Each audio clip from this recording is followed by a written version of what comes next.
people who have asked me this, who maybe want to go to medical school, they're pharmacists. I actually don't recommend working if you can help it. Hmm. At the end, you have to match, and you want to match into the specialty that you want. And what if you realize that you are very interested in the most competitive specialty, and like you don't want work to impact, your chance of matching?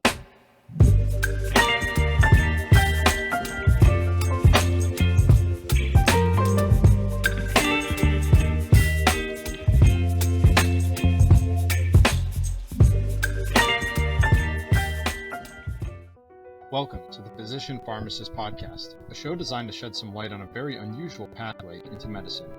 I'm your host, Nathan Gartland. I'm a licensed pharmacist and fourth-year medical student. I'm also the author of PharmD to MD and owner of the Physician Pharmacist Company. As this podcast has grown, we have had the tremendous opportunity to broaden our scope and explore other non-traditional pharmacy careers. So PharmD opens so many doors, and by listening in, you will have the opportunity to learn from experts in the field on how to start your journey today. Before we start with today's interview, I'd like to announce that we are actively searching for new guests to interview on the podcast. So if you think you have a unique story or interesting life experience related to medicine, pharmacy, or business, please reach out for the potential to be a guest on the show. In today's episode, I have the pleasure of speaking with Dr. Azzun, who obtained a pharmacy doctorate from Southern Oklahoma State University in 2018. After working for approximately 4 years as a hospital and community pharmacist, Dr. Azzun elected to go back to medical school at the University of Kansas, where she is currently in her second year of school. So much for being here, Dr. Azzun. I really appreciate your time today. Thank you for having me. I'm Yeah, happy I'm to be excited. here. I think we have a lot to unpack, and let's just start back at the beginning. Can you tell us a little bit more about, why you started with pharmacy in the first place, and a little bit more about where you're from? Yeah, so I was raised in a small town in Kansas called Emporia. I graduated high school there, and then I actually graduated high school a year early. So I was very young when I began my undergrad. My first year of undergrad, I was at Newman University, which is a small Catholic college in Wichita, Kansas. And then there, I kind of got involved in like a healthcare professional club, and I had the opportunity to shadow an inpatient pharmacist. Going into college, I really had no idea what I wanted to do. But I think that was a good experience for me and a positive one. And so that's kind of, I had that shadowing experience, and I guess I kind of stuck with it. And from there, I pursued a PharmD. That's awesome. So let me just kind of back that up real quick. So did you do a couple years of undergrad? You said you graduated high school early, which is incredible. I don't know. I was not at that caliber of a student at the time. So then you said you did a couple years of undergrad. So just to recap, 4 years of undergrad and then to pharmacy, or did you do like No, a I two plus actually four? did. So the school that I ended up going to, pharmacy school, they were unique in that they would admit twice a year. Oh, wow. So I did like 2.5 years of undergrad. Hmm. So like I said, I was at Newman University Hmm. in Kansas, and then my family moved to Oklahoma, and then I ended up moving with them. I attended Southwestern Oklahoma State University because I got in-state tuition. Um, That's always so helpful. yeah. Um, so no, not a full bachelor's degree. I did 2.5 years of undergrad. That's awesome. And so what was like your, I guess, like initial impetus to like join the pharmacy world? Why did you pick pharmacy as opposed to maybe some other kind of profession? Yeah, that's a good question. So yeah, like I was saying, I had a shadowing experience that was very positive for me, Hmm. and I vibed with that person that I was shadowing. Uh, and then, to be honest, I don't think I explored other healthcare professions or any profession at all. My mom is a nurse, and then my dad was in healthcare management. So I was kind of always around healthcare, I guess. I never considered anything outside of that. And then Hmm. my older sister's a nurse practitioner. So, uh, yeah, looking back, I definitely think I should have explored other options. I was always interested in medicine in general, but Hmm. That's awesome. So you kind of had this experience where you said, "Ever, mom and my sister have already done the nursing route, so I'm going to go trailblaze something different and explore the pharmacy route." So You went to 4 years of pharmacy school, and what was that experience like? How challenging was it for you? I would say overall it was a good academic experience. I really liked pharmacy school, and it was.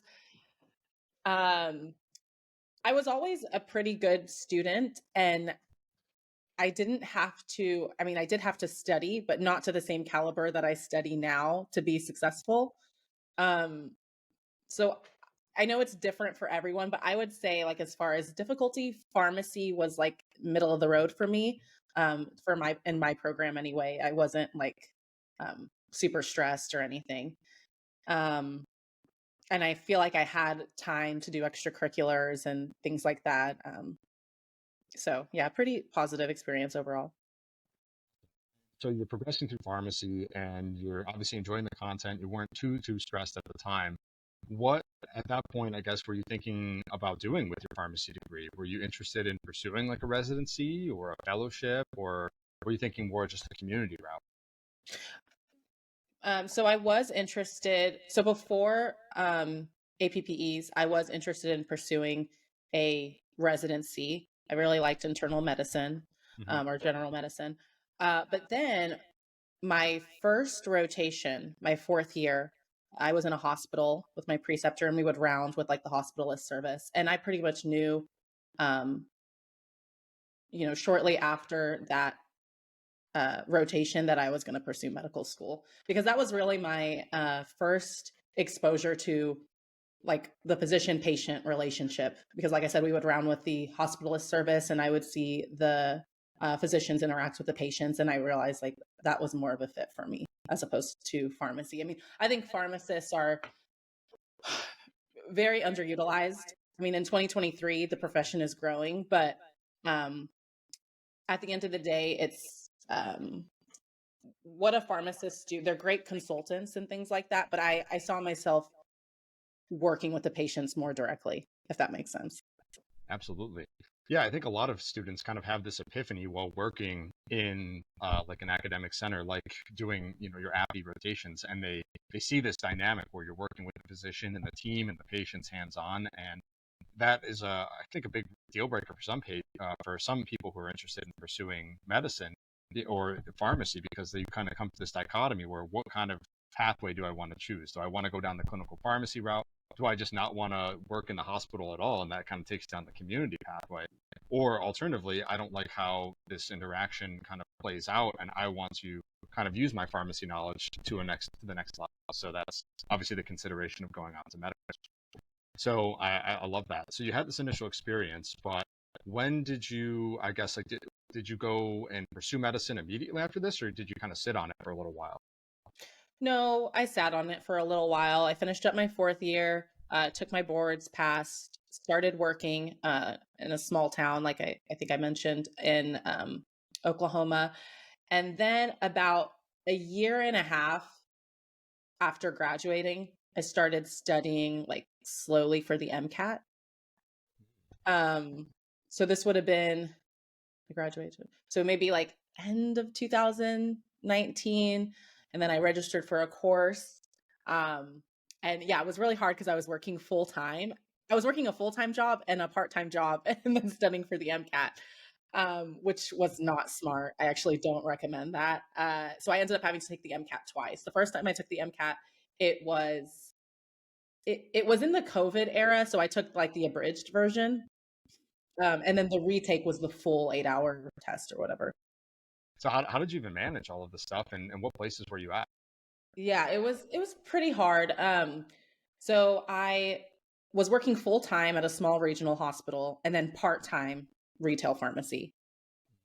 Um, and I had let my manager or my director at the hospital know, hey, I wasn't very explicit with them because sometimes you have to be kind of tactful with these things and like what you disclose. But all I said is like I needed an adjustment in my schedule. So I was working a little less, like I think it like 36 down to 32 hours or something at the hospital. Um but no, it was really hard to manage. My Kaplan courses were in the evening. I think they started at 6 and it would be like 6 to 9. Um, but then when I retook the MCAT, at that time I had moved back to be near family. I was still working, but I was down to like 20 hours and taking some post-bac courses.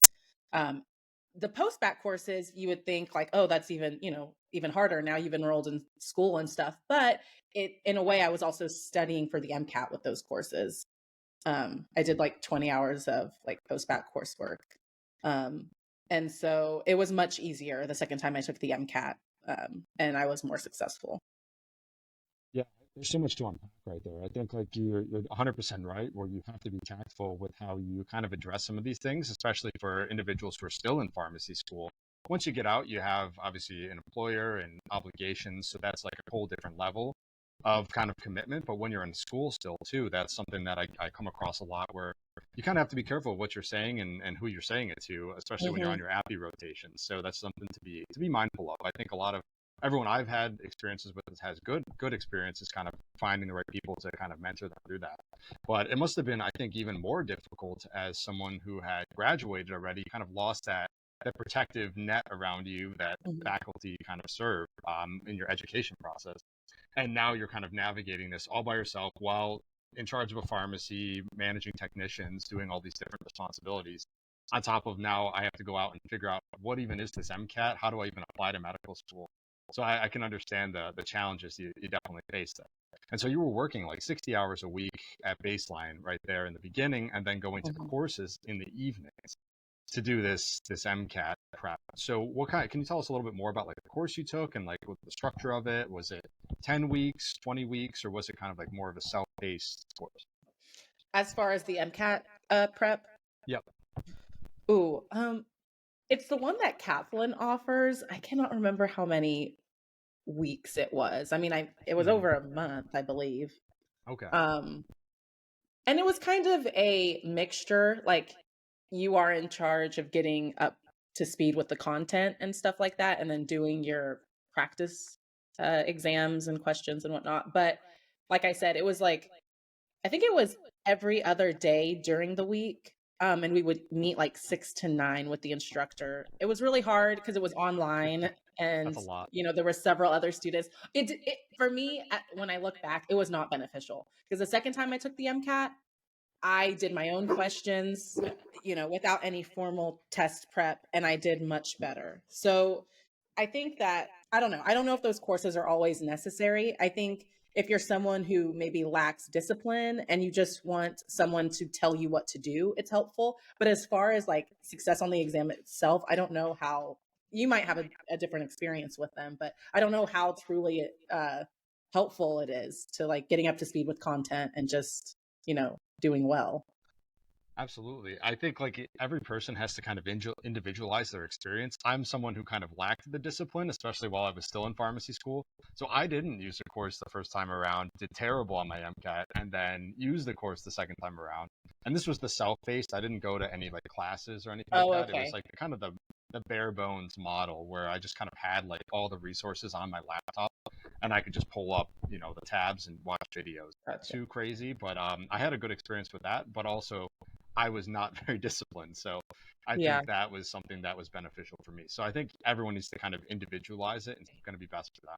What third party did you use? And I use Princeton Review, so that's also Okay. another decision a lot of people have to make: is do you like Kaplan? Do you like Princeton Review? Do you like Mhm. some third party alternative? UWorld has a course I think now too. So there's a lot of different variants, I guess, of the material that you can do. But at the end of the day, it still requires the hard work. It doesn't matter Yeah, kind of what structure you're using. It's absolutely. kind of just sitting down and I'm going to do 100 questions each night, or I'm going to read a chapter a night, and I'm going to actually be motivated to learn the information. I think Mhm. that was my challenge, and maybe you can relate too, where I was thinking, oh, I'm a pharmacist. I know all this stuff already. Oh, it's going to be so easy. And then I Yeah. sat for the test, and that was not the case. No, yeah. Because a PharmD curriculum, I mean, what the MCAT tests is, like basic, it's more like basic sciences. And Hmm. so, yeah, I was thinking similarly, like, okay, my PharmD kind of set me up. Like I had chemistry courses in the past, but it was not what I expected. Yeah. And some of those courses we had taken were 5 years ago, before, at Y- the time when you were taking it, it might have been even further than that. Yeah. And so a lot of that material was kind of put out of mind, as well as pharmacy exams. And maybe you agree too. It's a lot more like rote memorization, where you look at this, you have to know everything about this drug and everything on the page about it, and you recall that on the exam, versus for maybe the MCAT, to kind of provide like another example, it's more like you understand the framework of like how a cell works. Now apply that principle to a completely new scenario and Yeah, extrapolate the meaning from that. So if that makes sense, I don't know if that. absolutely. Yeah, So it's a whole different beast. I agree. So anyway, so obviously you took this course the first time around. The MCAT didn't go too well, and I personally haven't gone through that. It's very demoralizing, and I think that it's very challenging to kind of tell yourself, how do I continue on after this? Like I took this massive test, I put all this effort and time into it, and it didn't turn out. So can you tell us a little bit more about what that experience was like for you, and kind of how you got back on the horse? Yes, Nathan, you're right. It's very demoralizing. And, I almost wanted to give up, or at the end of the day, I knew I wanted to be a clinician that worked more directly with patients. So after that, I actually was considering PA school briefly. Mm-hmm. But then, I kind of had a real conversation with myself, and I think I really did appreciate the autonomy and the different paths you can take in medicine. It was really hard. I had I had to have some, deep conversations with loved ones and stuff, and they motivated me. They were like, "Alice, I think this is what you really want. You should just try again." Mm-hmm. Which I'm obviously glad I did, because I had a significant improvement in my score. So I love that. I mean, having the obviously the motivation to kind of do it. And I think when I first got my score, I was disappointed, upset, and then I was angry. I was like, come on, Mhm. like we can do better than this. Like what happened here? Did I even Yeah, read the test? Like I don't did I close my eyes and just skip a section or something? So I was pretty frustrated with my initial score. So I think that also kind of like motivated me. It's like I at least need to do a little bit better on this test, to say like I'm not going to let the MCAT beat me. yeah, And I think absolutely. maybe you share the same kind of sentiment as well. But obviously, having a good support network means everything too. Hmm. So I love Definitely. that. So you went through the MCAT a second time. You were a little more independent, as you were saying with this. You didn't really use the course, but you kind of used the principles and the things you learned from taking the test the first time, Hmm. and applied a lot of that information to your second attempt. You learn a lot, obviously, when you fail. So I think Hmm. that's a huge step right there. So you took the MCAT a second time. Everything turned out a lot better. What was the next step for you at that point? Yeah, at that point, I knew I had a competitive score. So, and I think the second time I took it, I'm trying to remember the date. I still took it in the spring. So I think I took the MCAT almost a year apart, like Mm-hmm.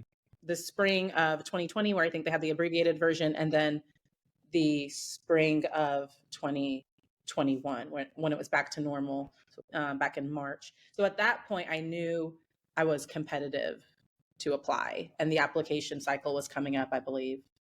Mm-hmm. So I reached out to former mentors that I had asked the first time to give me a letter of rec, which were actually two pharmacy professors I had. And then this last time, like I mentioned, I was also taking post-bac courses at a college nearby. And I asked a genetics professor who I think I formed a good relationship with, and I did well in his class. And he actually said he would be able to write me a strong letter of recommendation, which I was actually surprised he said yes, because we didn't have like a well established relationship. But I mean, he did. So You go through a lot to get to this point, and I'm curious to know a little bit more about like what is the post-bac experience like, and how did you? It sounds like it obviously turned out very well because you got a strong letter of recommendation through that experience. Would you recommend like a post-bac to everyone, and what kind of circumstances would you consider not doing it? So that's a good question. I don't necessarily recommend a post back to everyone. So I, and also I just want to make it clear, what I did was not like a formal post back. I did my own, like, um, I picked certain classes that I wanted to take, uh, just for different reasons. Like, so for example, I took sociology, which is a 3 credit hour, just because I didn't have enough of the social sciences. Mm, I took genetics because I noticed that on my first time I attempted the MCAT, I got a lot of like genetics in the bio that's my chem kryptonite. section. So yeah, I took genetics, and then I retook physics. because for pharmacy, physics was required, but I believe I only took one physics course without a lab. Hmm. So I did that. Um, because my GPA was actually very competitive, um, way above average when you look at the average matriculation GPA. So when it comes to postbacks, I know everyone's different, but I would recommend them to people who um, either you have a huge gap in your education or you had a poor GPA, like a formal postback. Yeah, for me, I just did 20 hours of undergraduate coursework that I thought would benefit me or meet requirements for certain schools, if that makes sense. Because you, after you take the MCAT, you're like, wow, I'm done, and that's, I click the apply button and I'm ready to go, and that's not quite the case at all. Hmm. So I also had to take physics too as well. So I was taking that while in pharmacy school to kind of make sure I did it Oh, wow, all. you took it in pharmacy school? Yeah, I took it. I actually enrolled in a Same. different university because it was going to be cheaper than my pharmacy credits, but didn't, Wow. because I was already kind of locked in for things. So I ended up taking 22 credits that semester while studying for the MCAT. So it was a fun time. Wow. Probably That's not as tough. bad as med school, but still, Yeah, it was a good time. still tough. Yeah. So this is another question I like to ask, and you have obviously you had worked for a few years, so there's a lot of things that kind of go into just making this massive decision to go back to med school, and one of those is financial. I think it's important to kind of address some of those things. So you had been working for 4 years and you had been making a pretty nice salary at that time, I'm assuming, as just a national average for pharmacists.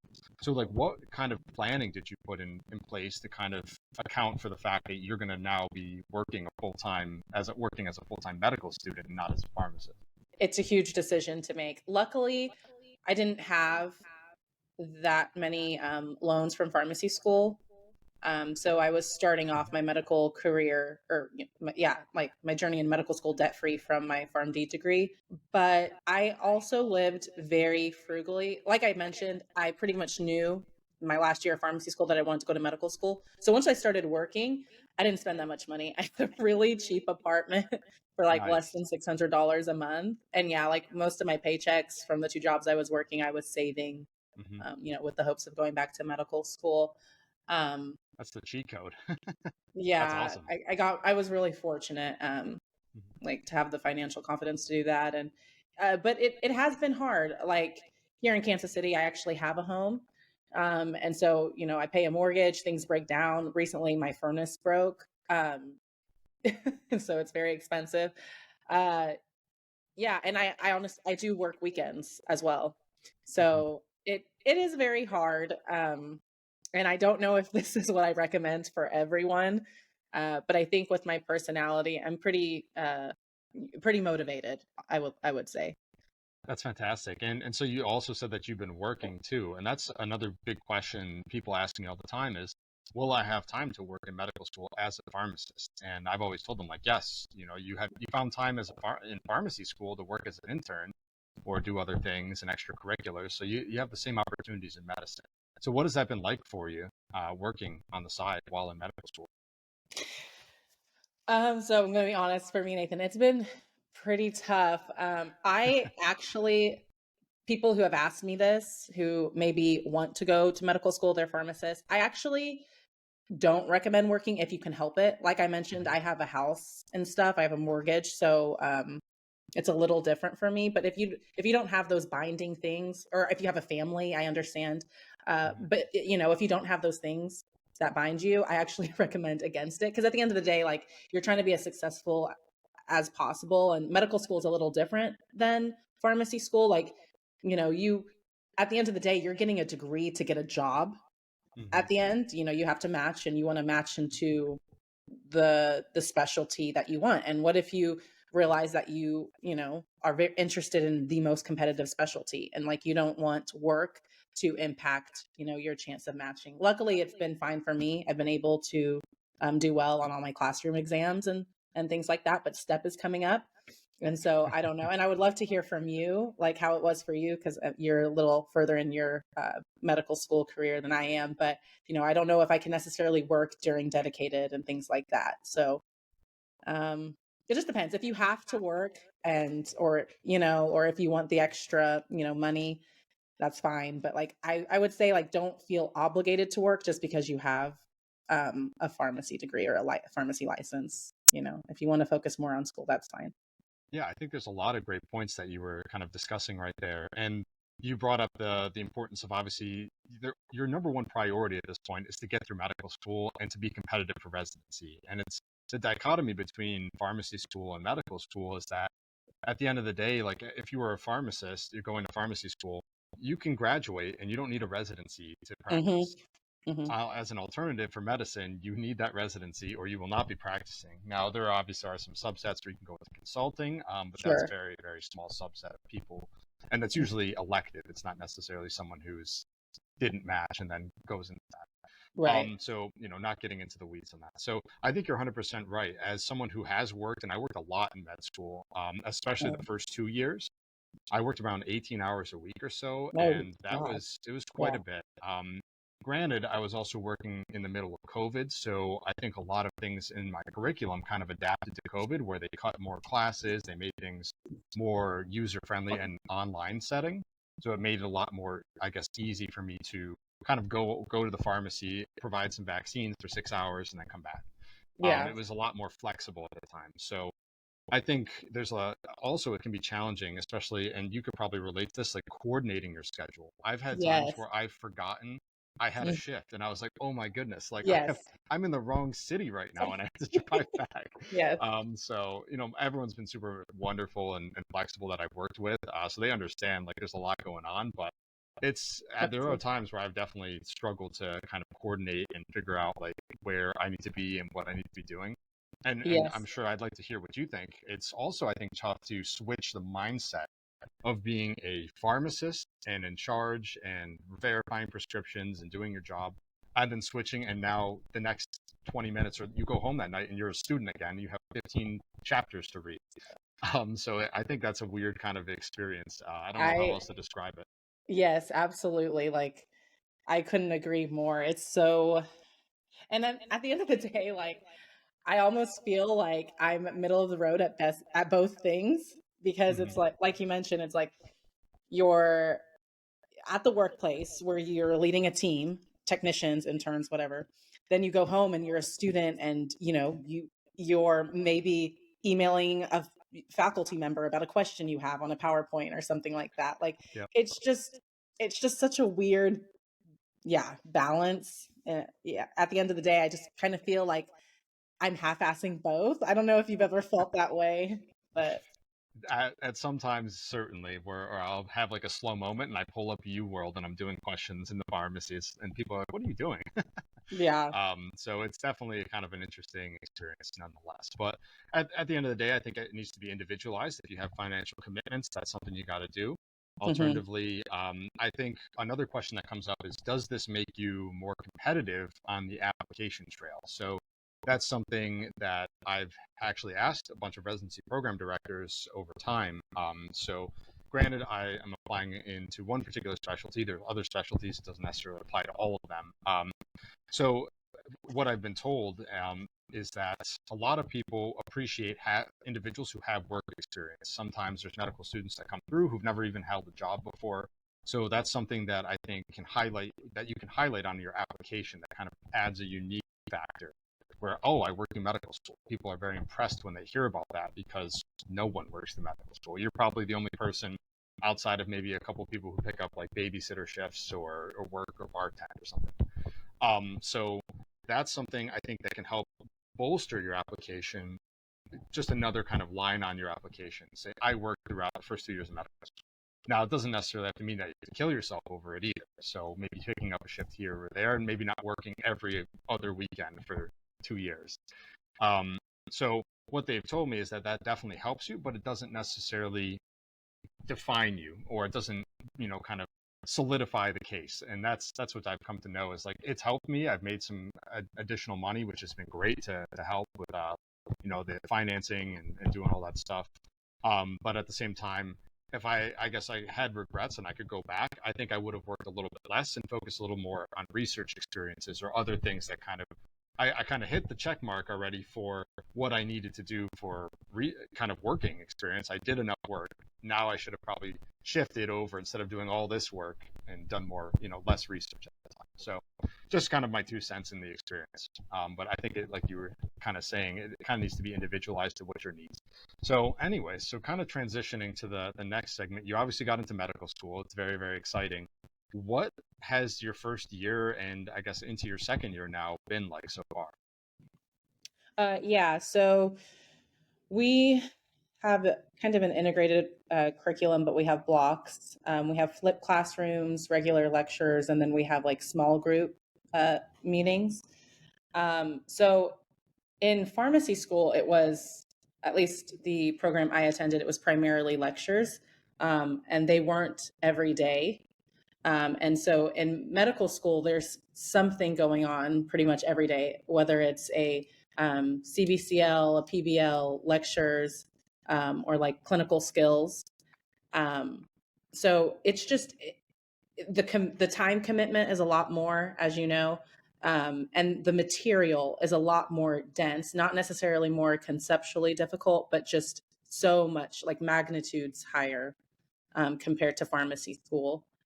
So I've learned that what I was using in pharmacy school to be successful, you can't do in medical school. I'll also say that, like in pharmacy school, I never had to use third party resources for anything. And in medical school, that's very typical. Um, so, yeah, that's the main difference. The studying technique and just the amount of material is different. And I've noticed in medical school, you have to do questions in conjunction with just like studying to really succeed on exams. Whereas in pharmacy school, I could just study the lectures. I never did questions before the exam and I would do fine. Yeah, that's a really interesting point. I never really thought about that, but you're 100% correct. I've done so many more questions throughout medical school compared to pharmacy school, just the sheer number of questions and practice you have to do throughout the experience. So I think that's a really good point. And then it's kind of like what a lot of people say, it's drinking through a fire hose. So it's pretty overwhelming at times, but you get through it. And so, what is something that you're really looking forward to in medical school? I'm honestly looking forward to passing step and starting clerkships just because didactics gets old after a while. Like I'm ready to start doing what I came to do, which is like see patients. Um, yeah, so that's what I'm excited about, just the actual patient interaction at this point.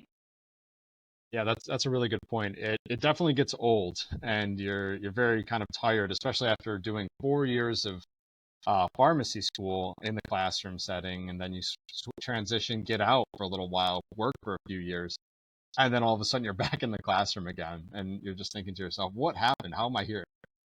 So I'm glad. And third year is a very fulfilling year. It's also a very challenging year. So I'm excited for you to get that firsthand experience to see what it's all about. And so, kind of, we're getting towards the end of our interview right now, but I'm curious to know what kind of doctor are you looking to become? So I began medical school wanting to be a hospitalist because, like I mentioned, that was my initial experience um, as far as s- watch observing what a physician, the interaction between a physician and their patient. And then also, while I was a pharmacist, I had the opportunity to shadow some internists as well. But I will say, as a second year medical student now, my interests have changed a little bit. Um, so I actually don't know. As far as specialty, I'm not sure what specialty I'm going to pursue. I'm hoping that third year opens my eyes a little bit. Um, but as far as practice, once I'm an attending, I don't know if I want to work for a huge academic center. I feel like there's a lot of politics. I mean, there's going to be politics wherever you work. But I know that I want the opportunity to teach because I really do like teaching students and mentoring. So maybe working in the community, but having uh, maybe a medical school associated with a community hospital or a residency program or something like that. I don't know if I want to be in a big urban area like I am now, but we'll see. Time will tell. Time will tell. And I think it's also, like you were saying, something where you will get through your third year experiences and you don't know anything about like what some of these specialties entail. Like for instance, when I started, I had never even seen what an operating room was like at that point. I had only seen internal medicine. And so that was something I think that you're going to have like a very cool experience where you get to see all this really unique surgical cases, all these different centers. You might love pathology, who knows, so there's a lot of different things that you'll have the opportunity to explore. So you're going to be in good shape for sure. Well, alrighty. So we're coming to the end of our interview at this point in time, and I just want to ask you kind of our final question that I ask it to everyone who is progressing through the medical school journey, who has also made this transition. But essentially, what are your personal, professional, or business-oriented goals that you'd like to accomplish in the next 5 to 10 years? I want to graduate med school, be in 5 years, I'll be a resident in some specialty.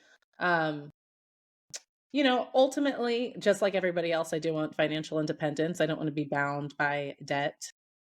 Um, but I don't know. I have thought about things like private practice because of the flexibility and things like that, but I do think it's harder these days for physicians to have private practices. So I'm not 100% sure, Nathan, as far as what I want in the future. I mean, I know I want to be a good doctor. Um, and I have thought of, I do want to find a specialty where I can somehow incorporate my previous degree. I feel like I would be an asset to the field that way. Um, but yeah, I'm not sure as far as, I'm not necessarily like a business oriented. So I don't know if I'm the best person to ask that question to, but ultimately, after all of is said and done, once I'm in attending and stuff, I do want to work towards paying off debts. And yeah, I want to be able to work and be happy at my job, and not feel bound by like, oh, I have to do this for this reason. That's a great point. And I think as someone who's kind of was previously in the trenches, all you can think about is making it to the next day and getting to that end of getting through medical school and then getting through residency. So it's kind of hard to kind of see the big picture, especially when you're down there. It's still in the library studying. So I totally understand that for sure. So I think a lot of good things are coming along the way, and I'm really excited for you. And so I guess at this point, we've kind of come to the end of our interview, and I'd like to thank all of our listeners for the support. If you have any additional questions about the medical school journey, please check out my website at www.physicianpharmacist.com. As a reminder, we are actively looking for additional podcast guests to interview on the show. That's how Dr. Azzun actually found this podcast, and they were watching YouTube and had the opportunity and reached out to me directly, and now we're having this wonderful conversation. So I want to encourage anyone who's got like a unique story or kind of has a similar experience that they want to share with the community, reach out to me and I'd be happy to set it up. So before we let you go, Dr. Azzun, how can our listeners get in touch with you or learn more about you? Yeah, so you can get in touch with me. My personal email address is just my first and last name at gmail.com. Alice Azzun, Azzun at gmail.com. I really love mentorship. So if you do have any questions, just reach out to me and I can answer as best as I can. I'm especially passionate about, mentoring people who are non-traditional like myself, because that's the story I can speak to. So I'm glad to help. Fantastic. And kind of going back to your academic career goals and stuff, where I think it would be so cool to be like a preceptor, like a pharmacy preceptor and doing all the appy rotations while being a medical like clerkship preceptor. So kind of creating like a hybrid rotation where we can kind of combine the two specialties. I think that would be kind of a cool experience. But alrighty. Well, thank you so much again for being on the podcast. I recognize you're an extremely busy individual. I know you have a lot on your plate right now, so I really do appreciate your time today. Yes, likewise. Thank you, Nathan. All right. Thank you. Take care.